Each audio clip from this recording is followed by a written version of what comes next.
자, 이제 좀 더 그 알프레드 아들러의 핵심적인 이론들을 같이 알아보도록 하겠습니다. 어, 이제 알프레드 아들러의 개인 심리학을 이해하기 위해서 또 다른 중요한 개념 중에 하나는 우월성 추구입니다. 인간은 누구나 다 자기를 좀 더 나은 단계로 자꾸 발전시키려는 특성을 갖고 있다고 본 거예요. 그래서 자꾸 뭔가 새로운 것들, 더 나은 것들을 자꾸 만들어가면서 자기를 성장시키려고 하는 동력이 우리한테 있다는 거예요. 특히 자기가 가지고 있는 어떤 장점, 자기한테 기쁨을 주는 요인들을 더 낮게, 자기한테 기쁨을 주고 자기가 하면 즐거운 요인들을 자꾸 더 우월하게, 더 낮게 자꾸 끄집어내면서 그를 발전시키려고 하는 동력이 우리한테 있다는 거죠. 그래서 아까 제가 잠깐 말씀드렸던 열등한 부분을 자꾸 어떻게 해요? 극복하려고 하는 동력이 우리 인간한테 있는가 동시에 자기한테 우월한 부분을 더 우월하게 만들려고 하는 동력이 또 있다는 거예요.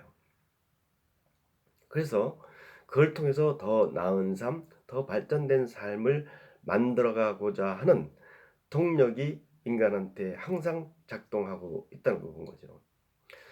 그런데 여기서 우리가 이제 한 가지 이것이 왜곡되게 발전하면 우리는 열등감 콤플렉스에 빠질 수가 있고 우월감 콤플렉스에 빠질 수 있다는 거죠. 이거는 자기의 눈을 자기 내면에 돌리지 않고 외부에 돌릴 때, 다른 사람들과 나를 비교할 때 내가 무엇이 열등하다라는 부분에 대해서 자꾸 그 부분에 대해서 열등감에 자꾸 빠져들게 되면 자기는 이것밖에 못하고 이것을 못하고 이것이 문제라고 하는 열등감 콤플렉스에 걸려가지고 원래 인간이 갖고 있는 그 동력이 작동을 멈출 수 있다는 거예요.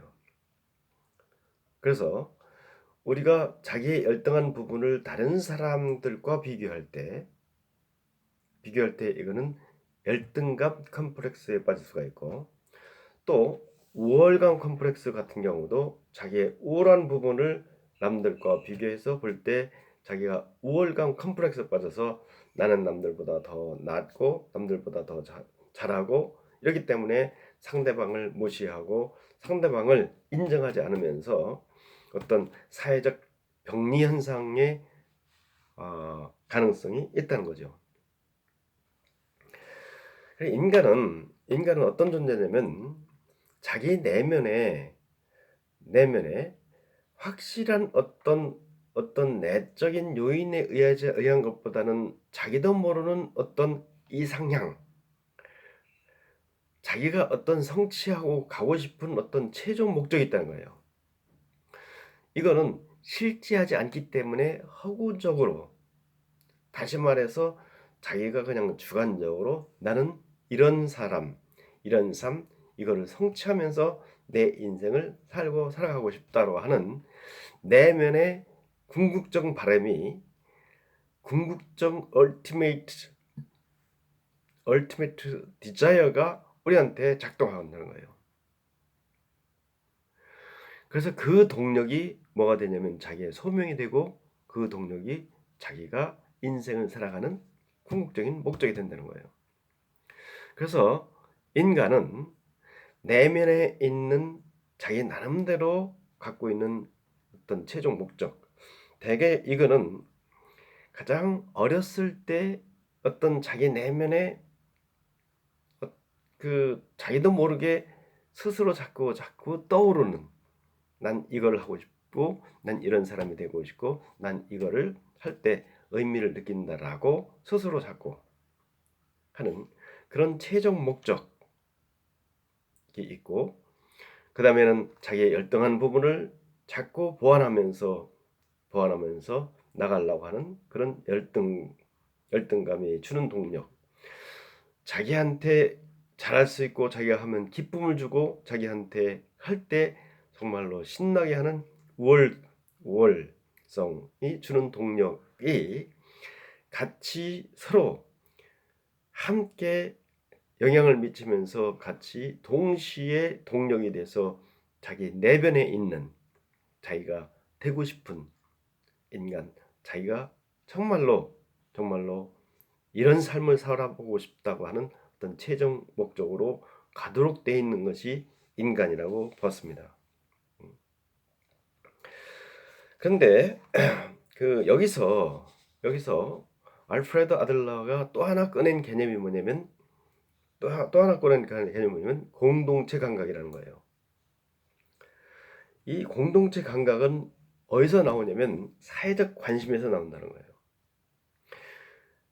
이 공동체 감각은 누구한테나 인간은 가지고 있다는 거예요.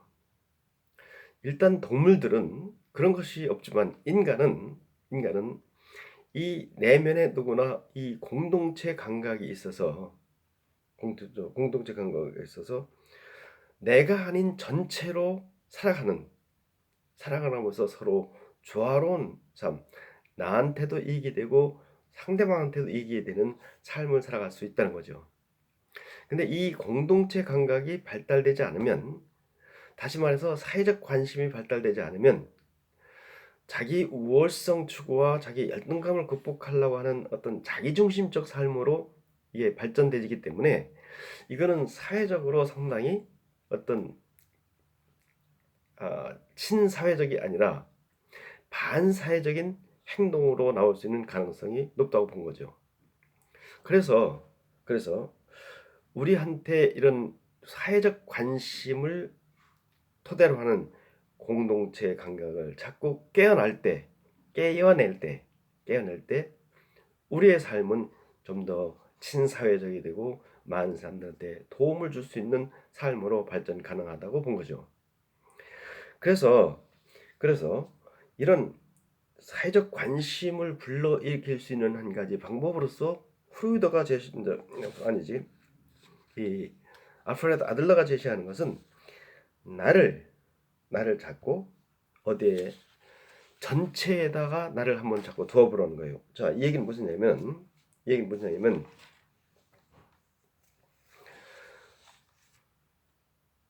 내가 나의 이익뿐만 아니라 나를 자꾸 전체 이익의 자리에 자꾸 나를 놓아보면 그때 우리는 나의 이익뿐만 아니라 전체 이익도 생각하는 좀 더 전체 이익에 맞는 어떤 자기 목적을 갖게 되고 방향성을 갖게 된다는 거예요.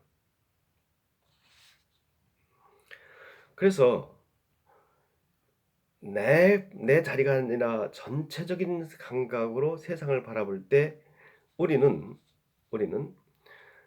아까 제가 전 강의에서 얘기했듯이 자꾸 좀 더 나한테도 도움이 되고 모든 사람들한테도 도움이 되는 정말 긍정적인 목적을 우리가 자꾸 우리 내면에서 끄집어내게 되고 그 목적을 통해서 나도 이익되고 주변도 이익되는 그런 삶으로 내 삶을 전환시킬 수 있다고 본 거죠. 그렇지 않으면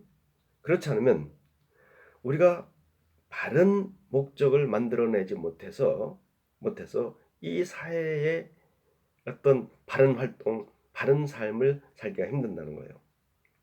그래서 우리가 자꾸 이런 나를 좀 더 내 이익뿐만 아니라 전체 이익에다가 자꾸 합치시키는 이런 사회적 관심을 우리가 계속 가질 때 우리는 좀 더 바른 목적을 갖게 되고 그 바른 목적을 실현하기 위해서 거기와 관련된 요인들을 자꾸 우리가 바라보고 그것을 자기의 삶으로 동력으로 살지만 만약 그렇지 않을 경우는 자기 이익에 자꾸 관점을 두기 때문에 그렇게 되면은 자꾸 인간론적인 측면에서 난 이것도 안 돼 저것도 안 돼라고 빠질 수 있는 가능성이 상당히 높다고 알프레드 아들러는 봤죠. 자, 그래서 이걸 다시 한번 정체적으로 총체적으로 다시 한번 제가 묶어서 설명을 드리면, 알프레드 아들러의 개인 심리학의 가장 핵심의 인간을 움직이게 하는 동력은 크게 두 가지인데, 하나는 열등감이고 다른 하나는 우월감이고, 이 열등감과 우월감은 계속 내가 스스로 내 내면에 내가 나도 모르게 나는 이러한 일을 하고 싶고 이러한 것을 통해서 이 사회에 기여하고 싶다고 하는 자기 최종 목적을 향해서 계속 가도록 돼 있는데 이 삶이 좀 더 친사회적이고 모든 사람들한테 도움이 될 수 있는 더 큰, 더 위대한 삶으로 발전하기 위해서는 우리 누구나 인간한테 다 내재되어 있는 공동체적 감각을 자꾸 일깨워야 되는데, 그 공동체적 감각을 일깨우는 것은 나의 이익뿐만 아니라 전체 이익에 자꾸 내 눈을 돌려서 같이 내 이익과 전체 이익을 같이 조합할 때 우리는 점점 공동체 감각에 깨어나면서 친사회적이고 모든 사람들한테 도움이 되는 더 큰 삶, 더 의미 있는 삶으로 발전될 수 있다라고 본 거죠. 그래서 이제 알프레드 아들러의 가장 핵심되는 개인 심리학의 기본적인 그의 관점과 핵심 요소들과 그것이 어떻게 서로 상호작용하면서 우리의 삶의 동력이 되고 있나 하는 부분에 대해서 제가 설명을 드렸습니다. 이제 이러한 삶을 우리가 살면서 우리는 우리의 존재 방식을 결정한다고 봤어요. 각 사람마다 자기의 존재하는 방식이 있어요. 이거를 다른 표현을 하고 알프레드 아들러는 것을 생활 양식이라고 하는 관점에서 설명을 하고 있어요. 그래서 이제는 다음 시간에 좀 더 구체적으로 알프레드 아들러가 이야기하는 존재 방식, 생활 양식에 관련된 부분을 제가 설명드리도록 하겠습니다. 그러면 다음 시간에 뵙도록 하겠습니다.